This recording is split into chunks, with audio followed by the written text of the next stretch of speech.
క్లాస్లో మనం exponents and powers అనే చాప్టర్ నుంచి కొన్ని ఫార్ములాస్ మాత్రం మనం ఇప్పుడు డిస్కస్ చేయబోతున్నాం. అందులో మనం కొన్ని డిస్కస్ చేసే ముందు కొన్ని బేసిక్స్ మనం తెలుసుకోవాలి. ఇక్కడ ఏ పవర్ ఎన్ అంటే ఏంటి అనే వాల్యూ మనం తెలుసుకోవాలి. ఏ పవర్ ఎన్ అంటే వేరే ఎన్ ఈజ్ ఈక్వల్ టు ఇండెక్స్ లేదా పవర్ అని అంటారు. ఏ అనే వాల్యూని బేస్ అంటారు. ఓకే, అది ఇప్పుడు నేను ఇక్కడ రాస్తాను. ఎన్ వచ్చేటప్పటికి పవర్ ఆర్ ఇండెక్స్ అని రీడ్ చేస్తాం. వేరే ఏనే బేస్ అని మనం చెప్తాం. ఏ అనే వాల్యూ ఖచ్చితంగా బేస్ అనేది ఎప్పుడు కూడా రియల్ నెంబర్ అయ్యి ఉండాలి. అలాగే పవర్లో ఉన్న ఎన్ వాల్యూ ఎప్పుడు కూడా న్యాచురల్ నెంబర్ అయ్యి ఉండాలి. ఓకే, ఏ పవర్ ఎన్ మనం ఎలా చదువుతామంటే a rise to the power of n అని మనం చదువుతాం. ఇప్పుడు మనం ఫార్ములాస్ డిస్కస్ చేద్దాం.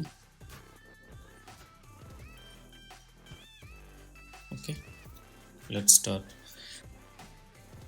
ఇప్పటికి a power m into a power n is equal to a power m plus n. ఇది మొదటి ఫార్ములా. రెండవ ఫార్ములా వచ్చేటప్పటికి a power m divided by a power n is equal to a power m minus n. మూడవ formula వచ్చేటప్పటికి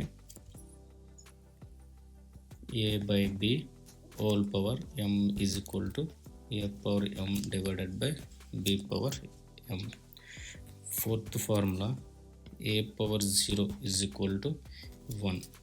okay, fifth formula a power minus n is equal to 1 divided by a power plus n.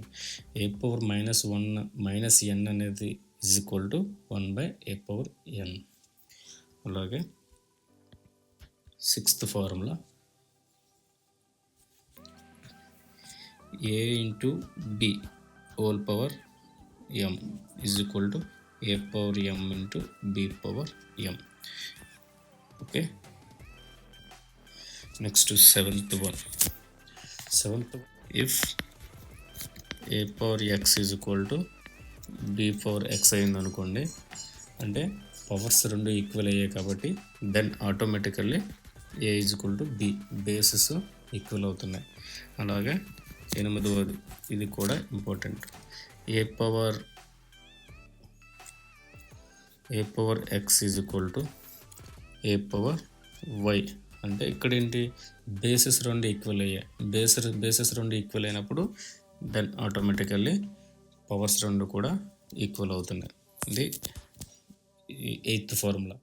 A power m divided by n, ఇది చాలా important. ఇది a power 1 by n whole power m అంటే nth root of a power m కింద రాయొచ్చు.